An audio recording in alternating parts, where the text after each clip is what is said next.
Buenos días, mi nombre es Neirlay Andrade, integrante del Buró Político del Comité Central del Partido Comunista de Venezuela.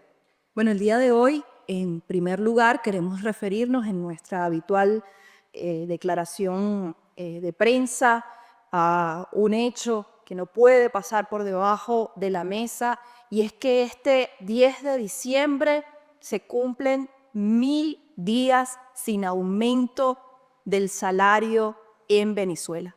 Desde hace 1000 días, los salarios, los sueldos, las pensiones en la administración pública están congelados. Desde hace 1000 días, docentes, maestros, médicos, enfermeras, personal esencial para el funcionamiento del Estado, para el desarrollo de la sociedad, tienen sus sueldos, sus salarios y por ende también sus pensiones congeladas, y ya hoy, 1000 días después, bueno, el monto que perciben mes a mes se encuentra rondando los $3. Es decir, estamos hablando de una situación de empobrecimiento generalizado de la sociedad venezolana, de la familia trabajadora venezolana, en un contexto de aguda crisis económica. Y bueno, estos 1000 días sin aumento salarial son la muestra más clara de la salvaje política, del salvaje ajuste neoliberal que implementa la cúpula corrupta del Partido Socialista Unido de Venezuela y del gobierno de Nicolás Maduro. Una política que destruye las condiciones de vida de la familia trabajadora, una política que trata de rediseñar además las relaciones de trabajo, bueno, con el objetivo de preservar las ganancias del empresariado, las ganancias del capital, las ganancias de una burguesía parasitaria a costa del sacrificio de las trabajadoras y de los trabajadores venezolanos. A esta política de congelamiento de salarios, de pensiones, pues se suma también la eliminación de facto, de un plumazo, de las convenciones colectivas en nuestro país y el desmontaje de derechos y conquistas históricas de la clase trabajadora venezolana. El gobierno trata de negar esta realidad, trata de ocultarla, aunque es inocultable, y bueno, cada tanto inventa o diseña farsas para hacerle creer a la opinión pública nacional y a nivel internacional que es un gobierno con vocación obrera, con interés en la clase trabajadora. Y una de esas farsas, por supuesto, es la del supuesto ingreso mínimo integral, que es una frase con la que el gobierno sepultó oficialmente el salario de los trabajadores venezolanos y los reemplazó con bonos que no tienen ningún tipo de incidencia en indemnizaciones por despido, en vacaciones y tampoco en utilidades y en aguinaldos. Hoy, cuando nos encontramos pues a pocos días de que finalice el año, las familias trabajadoras pues perciben unas utilidades, unos aguinaldos miserables. Y bueno, esta política además se complementa con la ejecución de prácticas de criminalización, de judicialización de las luchas, de hostigamiento en los centros de trabajo, prácticas que arreciaron, por cierto, tras las elecciones presidenciales del 28 de julio, y no podemos nosotros y nosotras desde el Partido Comunista pues perder la oportunidad una vez más de exigir la liberación de los trabajadores que han sido detenidos por luchar por la recuperación de los derechos, por la recuperación de las conquistas, por la recuperación de la dignidad de la clase obrera trabajadora. Y está el caso de Daniel Romero, que permanece injustamente encarcelado tras liderar masivas protestas en el sur del país, en las industrias, en las empresas básicas. También hay otros casos, tenemos el del secretario general del Sindicato de Trabajadores de la Transnacional Chilena Maciza, quien enfrenta un proceso judicial también por defender derechos y que está acusado arbitrariamente de supuesta instigación al odio. Todas y todos sabemos que el gobierno hace, un uso discrecional y arbitrario de la legislación para poder imponer terror y para tratar de frenar el avance del movimiento obrero y del movimiento popular, a quien hacemos una vez más un llamado para trabajar en la más amplia unidad de acción ante este sombrío panorama con el que nos acercamos al fin de año. Solamente con la organización y la lucha de los trabajadores podemos arrancarle conquistas y derechos a los capitalistas y a sus políticos que se encuentran tanto en la disputa por el poder, pero también en el ejercicio del poder político en estos momentos en Venezuela. Y es así que el Partido Comunista de Venezuela, el día martes, este martes, 10 de diciembre, pues se va a sumar a distintas iniciativas de denuncia de estos 1000 días sin aumento salarial. Una de ellas, la que ha organizado, la que convoca el Encuentro Nacional en Defensa de los Derechos del Pueblo. Nos vamos a ver acá en la ciudad de Caracas, en algunos puntos,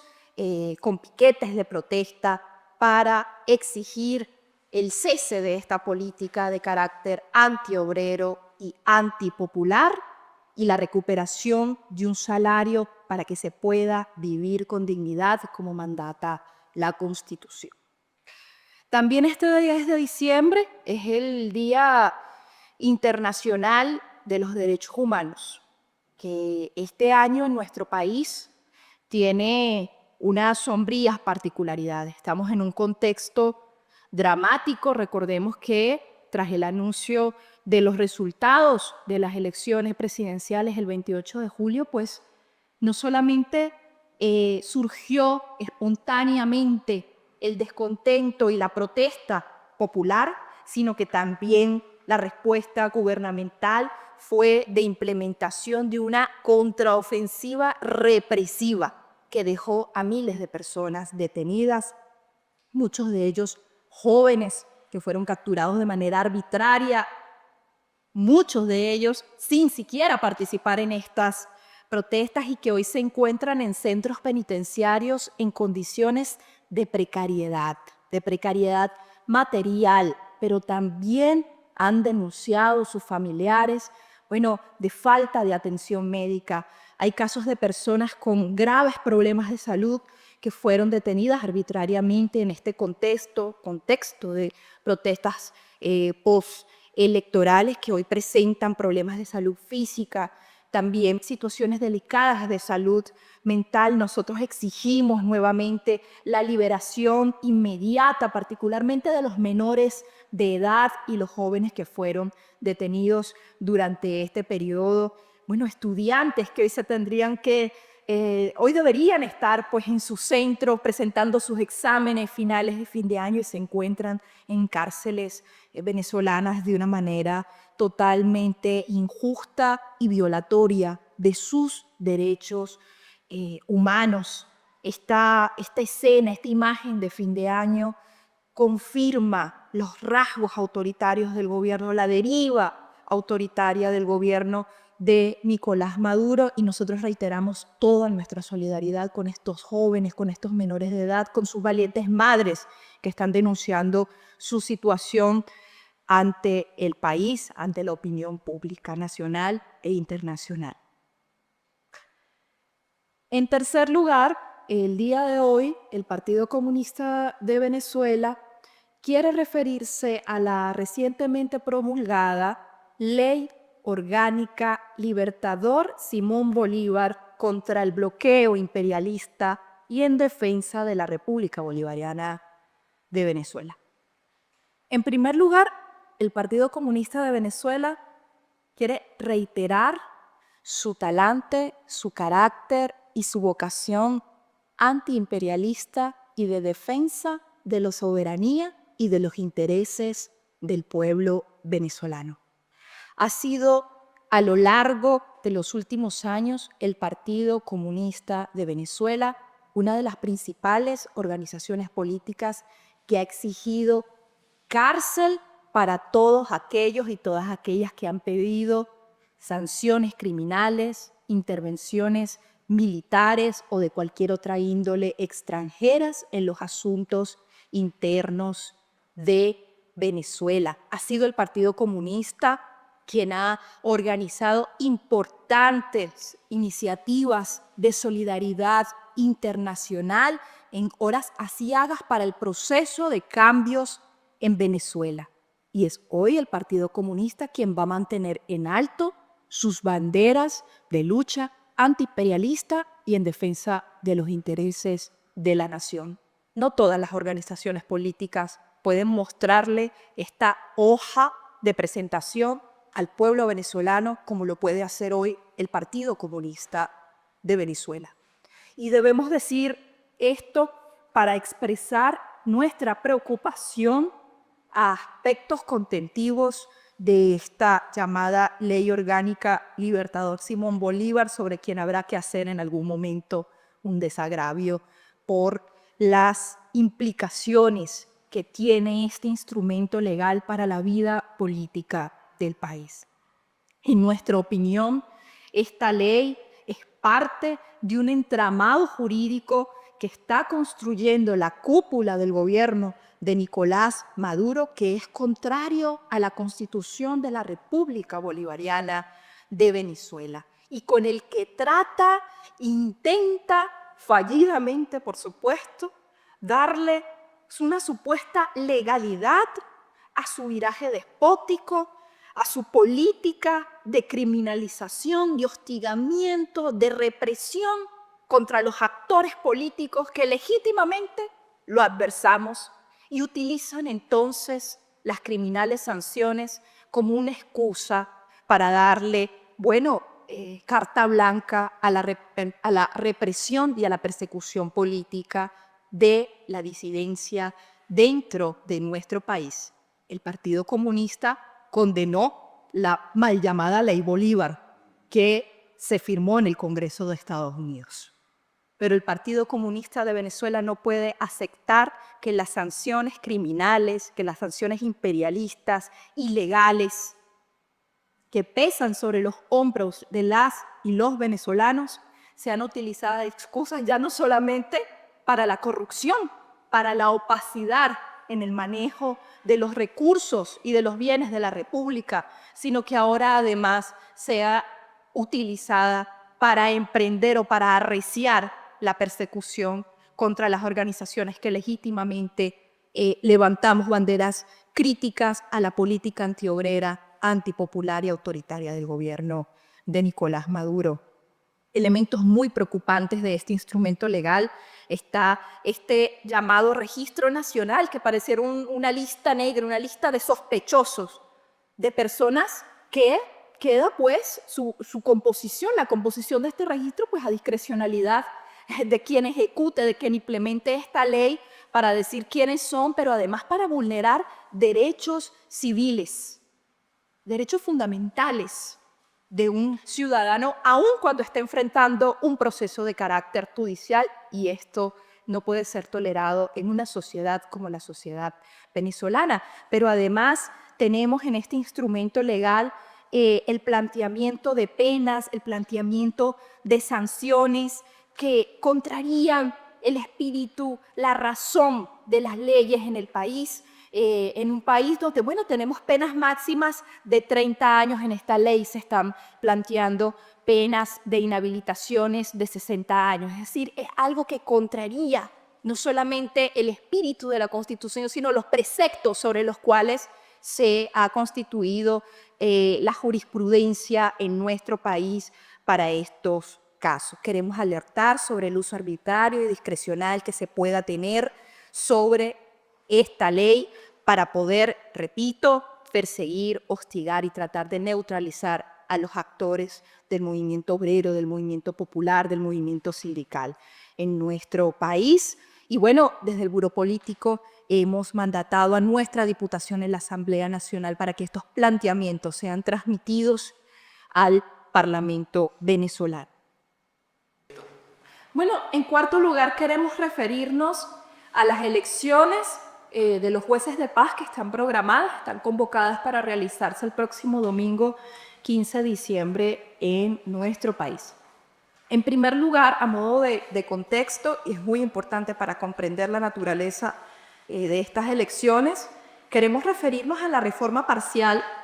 que se realizó de la Ley Orgánica de la Jurisdicción Especial de la Justicia Comunal, de la Justicia de Paz en las comunidades, ¿no? Y un elemento clave que puede resumir la naturaleza de esta reforma es que se despoja de independencia a los territorios de medios alternativos de justicia y se les subordina, se ponen bajo control del Tribunal Supremo de Justicia. Y esta característica marca las elecciones que vamos a presenciar el próximo domingo 15 de diciembre. Estamos hablando de un proceso que está enmarcado en una política de acentuar el control territorial por parte del partido de gobierno. Y lo sabemos porque han sido numerosas las denuncias, que han marcado el proceso de postulaciones para que los postulantes, los que quieren presentarse pues, a esta iniciativa, deban pasar el filtro del partido de gobierno, y ya eso da cuenta de un talante que no respeta la pluralidad que naturalmente existe en nuestras comunidades, en nuestros sectores populares, ¿no? Entonces, estamos otra vez ante un episodio de mecanismos de control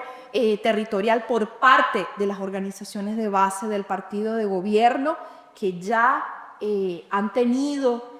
papeles, actuaciones bastante cuestionables luego de las elecciones, cuando promovieron en el seno de las comunidades las delaciones, lo que llamamos popularmente el sapeo de vecinos, de vecinas, de jóvenes, casi a modo de pase de factura y de cuentas por no compartir las políticas que implementa el gobierno de Nicolás Maduro y, por supuesto, por no acompañar su candidatura presidencial en su momento. Queremos referirnos a la situación que está aconteciendo en estos momentos en Siria.